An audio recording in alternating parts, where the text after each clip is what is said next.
स्तरीय पंचायत भोट जेते पाखे आसुची गाँ गाँव में भोट प्रचार सेते जोर धरबार लगिला। ढेंकानाल जिलार भुवन में आसंता फेब्रुआरी 22 तारिख में पंचायत भोटर मतदान होउथिबारु 18 गोटी पंचायत 3टी जोन रे जिला परिषद प्रार्थी सरपंच समिति सभ्य प्रार्थी को जिते आनिबा पई तीन प्रमुख विजु जनता दल बीजेपी और कांग्रेस दल तार निर्वाचन प्रचार जोरदार करिसेंती।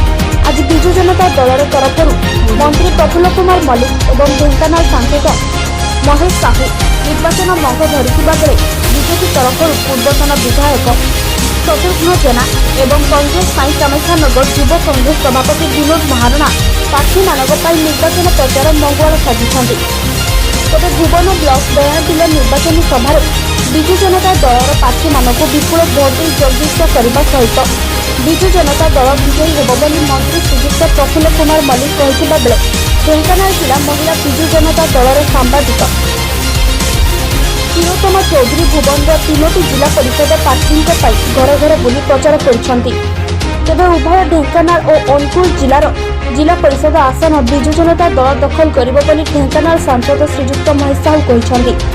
सेपटे भुवन 3टी जिला परिषद आसन सहित भुवन पंचायत आसन बीजेपी दखल करिबो बोली बीजेपी राज्य संपादक श्रीजुक्त शत्रुघ्न जेना कहिसेंती। तेबे कांग्रेस टिके पछरे थिबा परि अनुमान करा जाय। आसंता 22 तारिख में भुवन में भोट ग्रहण थिबारु हाथ में मात्र 2 दिन रही प्रार्थी माने भोटर मानक निज सपक्ष में आनिबार जोरदार प्रयास करुछंती। तेणु निर्वाचन प्रचार सरगम होबार लागिछि।